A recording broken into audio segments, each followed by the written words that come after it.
Good afternoon, everybody. Thank you for joining me. I'm Dr. Michael Kahn. I'm a medical oncologist with Northwestern over at the Warrenville Cancer Center. And this afternoon, I'm going to be discussing a little bit about prostate cancer. So what I wanted to do was first have a little bit of an introduction here, and then let you ask questions that you'll be able to send in, and those will be given to me as well, and we'll be able to hopefully be able to answer some of your questions. So when I look at somebody that's coming in with a diagnosis of prostate cancer, there's several things that I consider about the patient. I look at their overall health. I also look at their past medical history. I look at certain factors regarding their prostate cancer, namely what the grade of the prostate cancer is, the Gleason score especially, what the PSA was. I don't make any decisions at that point regarding the advisability of certain treatments, because some of the patients come to see me already having been treated, and they're there to see me as follow-up after they've gone through their original treatment and to discuss further treatment to help reduce the chances of their cancer coming back. So I think you probably have heard of what a PSA, and that's a blood test. And as a blood test, we generally do not recommend using it as a screening test for men unless there are certain high-risk factors that put them in that range of having prostate cancer. Certainly, if they're having any symptoms that suggest that there might be a problem with their prostate, and they have a physical examination that's questionable, then a PSA would be of some value. But just screening men in general has not proven to be of any long-term survival benefit for the male population in this country. It's a debatable point, but that's the guidelines at this time. So let's say a patient does have prostate cancer on examination. They do have a suspicious nodule. They've gone for their biopsy. There's certain things that I look for in the biopsy report to tell me how high a risk is their cancer. What was their Gleason score? The Gleason score is comprised of two different numbers. Those numbers generally can range as high as 10, as one of the numbers will be 5, and the other number will be 5. That's an unusual configuration to see. The other number that we would look at with the Gleason score will be what is the first number. That is the predominant type of cancer cells that are within the prostate. Is it a Gleason score of 2? Is it a Gleason score of 3? So anywhere from Gleason scores in general will range from a 6 to 9. It's very unusual for us to see somebody with especially low Gleason scores. It's also especially uncommon for us to see these super high Gleason score levels. So when I see that, combined with what their PSA shows, as well as certain other factors that I will get to in a minute, what is their risk? What is their grade of their prostate cancer?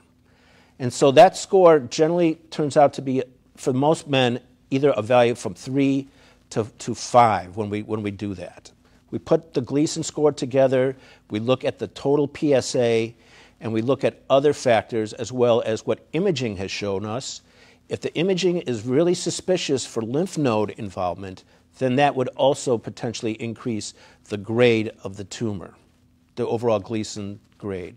Not the Gleason grade, but the overall grade of the tumor, the risk category for them. So there's generally a way that when we characterize those risk categories, are they low, very low? Are they intermediate?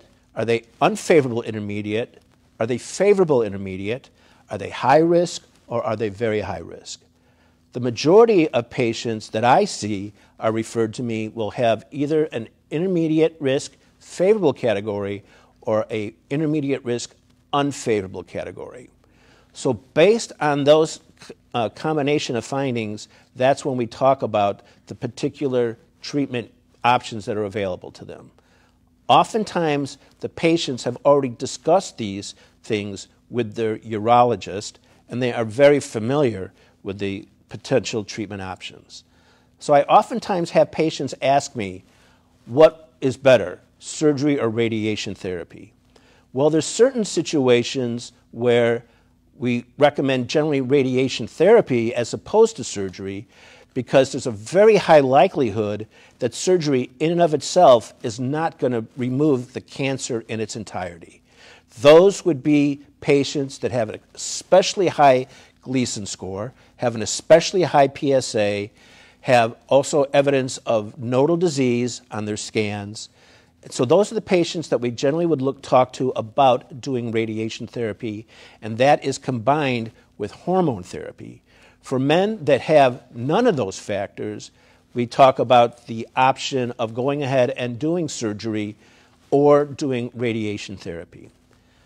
It's important to know that there's no evidence that one therapy is superior in terms of long-term survival.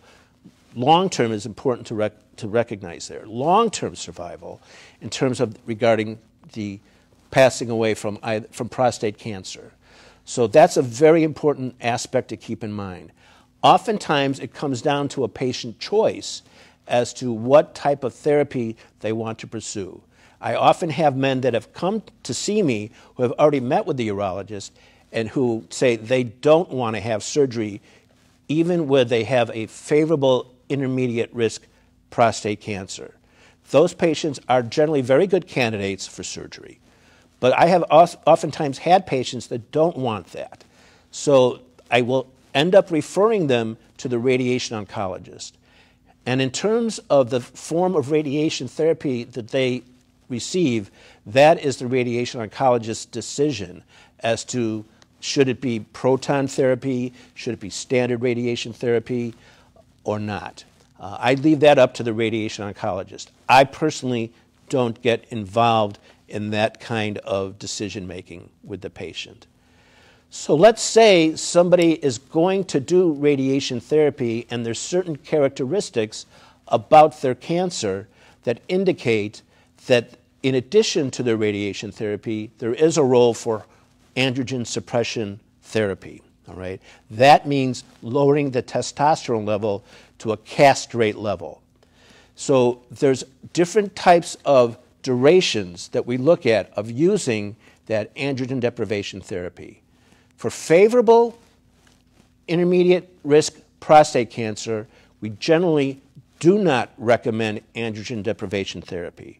For men with favorable, let me put it this way, they have intermediate risk unfavorable prostate cancer, which is really a combination of the Gleason score and other factors, we generally do recommend that they receive androgen deprivation therapy for a short duration, approximately 6 months.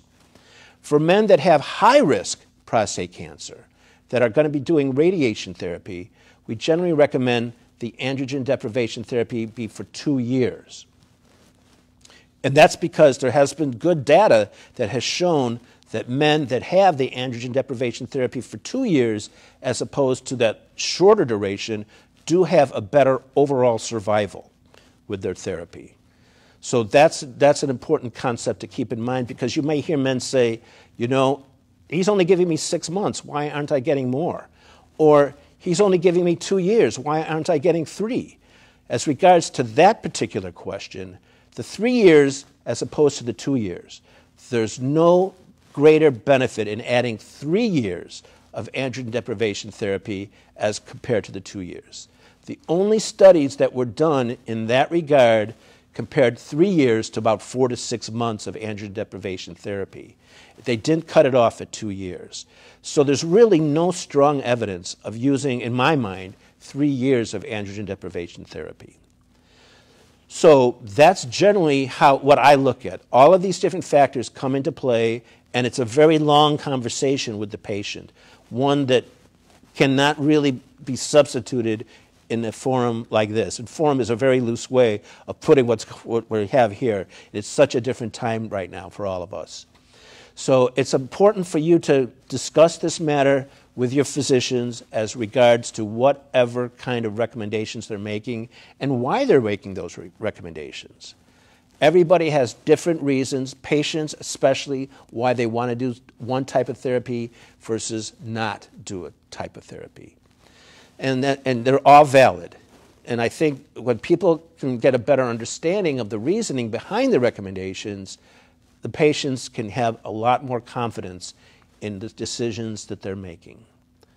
So I just want to get an idea of the time here. And so what I'd like to do is just kind of open up for a lot of questions right now, and there'll be a lot of different topics that will be brought up, I'm sure, and hopefully some aspects of the prostate cancer management can be discussed.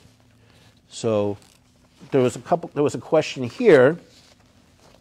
For those who are using hormone therapy, how to know when it's time to stop, especially if one's doctor are not in agreement about the time frame for such usage? Well, I just mentioned that there's really pretty good data suggesting why there's certain time frames that are used for the hormone therapy. Obviously, if somebody's having a very difficult time with their therapy, there's no law that says that they have to continue with something. It's generally a recommendation to people that's really based on really pretty good data. For men that are doing the 2-year therapy, there's been some studies that have suggested that 18 months might be adequate enough as compared to the 2 years.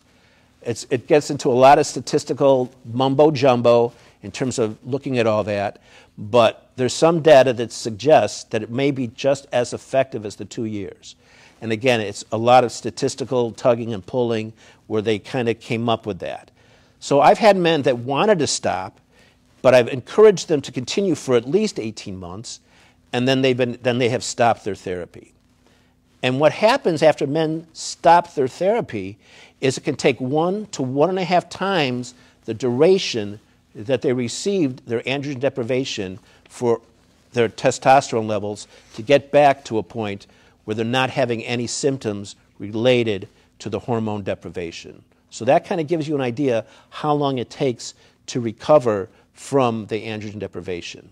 So obviously for men that are getting it for a shorter period of time, they're going to recover a lot more quickly than the men that are getting the therapy for 2 years. So, were there any other questions here? So what are key symptoms of prostate cancer that should be looked at for men? Well, I'd say the main thing is there a significant change in the urinary habits. Have men noticed that they're, and that doesn't necessarily have to be prostate cancer. That can be an enlarging prostate. Are they having real difficulty with their urination? Are they finding that they're having to go more frequently than they have in their past? Is there an urgency to go? Are they having to get up more frequently at night to go? Certainly, if they're noticing anything looks like blood in their urine, like pink-tinged urine, say that 10 times, then that's something that they're going to want to have evaluated. But those are the main things. It'd be very unusual for somebody to let things get to the point where they have disease that has gone outside of the prostate. And there are patients like that. They have a lot of bone and skeletal pains. They've had unexplained weight loss. They've had a lot of pain down in their pelvis, the pubic region. Those are the kind of things that are more suggestive of advanced cancer. But if there's those other subtle things, that's the time that you want to meet with your doctor and probably have a prostate examination. And we hear about watchful waiting or active surveillance. And can you talk about when that is or isn't appropriate? Sure. For active surveillance is appropriate for men that have that low Gleason score, that 3 + 3 = 6, have a relatively low PSA. Those are the men that watchful waiting is appropriate for, whose biopsy showed a very small amount of tumor without other higher risk categories within the prostate specimen. For men that are, and for those men, watchful waiting, I think it's important to remember that term really should be active surveillance. Active surveillance really means that every year a man is going in and having his prostate biopsied to be certain that there hasn't been a significant enough change in the gland that would suggest that there should be something more definitive done to help treat a cancer. So even though a man might have a very low-grade prostate cancer with a Gleason's 3 + 3 = 6 and a PSA of about 4, they don't have to be treated. Many times those can just be monitored very closely, especially if a man has multiple other medical problems, they're elderly, and doing active treatment might be a big setback for them. So for that's when I would look at that. For other men, I have a pretty low threshold of looking at treatments, even for the intermediate risk prostate cancer patients, those that have a 3 + 4 = 7. Those men, I have a low threshold for saying, you should more strongly consider having, your prostate taken care of. If they're unfavorable intermediate risk, which means 4 + 3 = 7, remember that is the first number. The 4 is the predominant cell type in the prostate gland. The 4 means it's more erratic appearing. In my mind, those men really should proceed with therapy for the disease. Obviously, the men that have the higher risk disease should not engage in watchful waiting, in my mind. And does a diagnosis mean that relatives have a higher risk of prostate cancer? And should they talk to their doctors about screening earlier? Well, prostate cancer can run in families. That's true, and it's not just that. It's you want to take. That's why it's so important to meet with the patient and get a full family history. Are there other family history issues? Are there family history cancers that could suggest that there's a genetic predisposition to developing cancer? So I guess my answer in that situation is if there is a strong family history of prostate cancer, somebody developed prostate cancer at a younger age, they had higher risk disease, that might be a consideration for checking a PSA checking the PSA. I think last question, how does somebody know if they're a candidate for advanced genomic testing? That's a great question. I think it really depends on certain risk factors with their prostate cancer. Are they a very high-risk disease? I don't necessarily test patients all the time for advanced genomic testing. But do they have a very advanced disease, or have they gotten the standard treatment for their prostate cancer, and has the disease come back, and despite the standard therapies, the disease is progressing? Oftentimes, that is when I and a lot of other doctors will look at the prostate tissue, get a biopsy, and do genetic sequencing on it to see are there certain factors associated with their prostate gland that predispose them to certain, well, not just predispose, that suggest that a certain type of therapy might be of some benefit. Again, with the family history, we look at, do they have a BRCA1 or BRCA2 mutation, which could suggest that there might be a benefit of adding some of the newer drugs that have become available for managing men with a more advanced prostate cancer in that regard.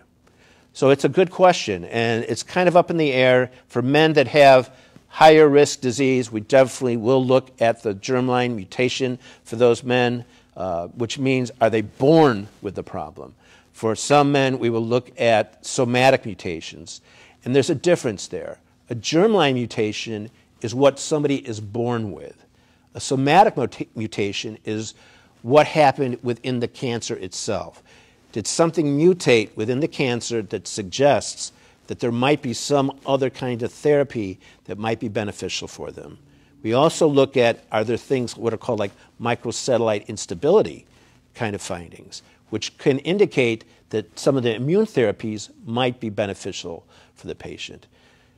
Because overall, the immune therapies are not all that successful for men with prostate cancer. If they do have those multiple somatic mutations, that type of thing, then the immune therapy may be of some benefit. So it's a very, very complicated question. I generally would recommend if there is concern about their genetics, and I often do refer patients to a geneticist to get a very detailed family history, as well as do the testing and understand the implications of that testing. Because I've got some very young men with prostate cancer in their 40s, and I've sent them for genetic mutation testing, and by far, most of them don't have a mutation. They may also, they do, some of them have what are called mutations of unknown significance, variations of unknown significance, which is what it sounds like. it's something that doesn't fit the normal pattern, but we can't necessarily classify it as a higher risk of causing cancer. So it's a long answer to a really challenging question.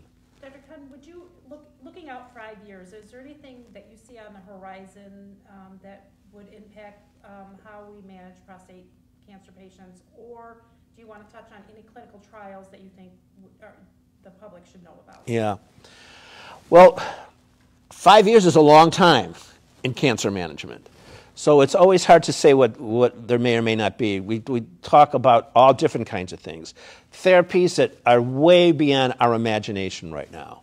Things like vector therapies, where you could put certain kind of treatments into viruses that hone in on the site that you want the virus to go to, that is carrying a particular chemical that will kill the cancer. So that's kind of where we're looking at. And there's all kinds of studies right now that are looking at various different agents that are used individually or combined with some of the more established therapies in terms of treating prostate cancer. So there's certain kind of monoclonal antibody therapies that are being evaluated right now. I know that's being done in Chicago right now and in other places around the country. We personally don't have that at our facility, and so that's one of the things that I would like to be able to offer to patients, but Chicago has those types of things. Those are the kind of things that we're looking at now. We're also looking at using other drugs that are combining with some of the more standard drugs that are typically used in prostate cancer for men that have castrate-resistant prostate cancer, which means that their cancer continues to grow despite having very, very low testosterone levels. So those are some of the things that are going on right now. So I guess there's no more questions. So, all righty. Well, thank you. I appreciate your time. I'm sorry we didn't have a PowerPoint, but the times being what they are, we have to do what we can to try to help get information across. So, thank you very much.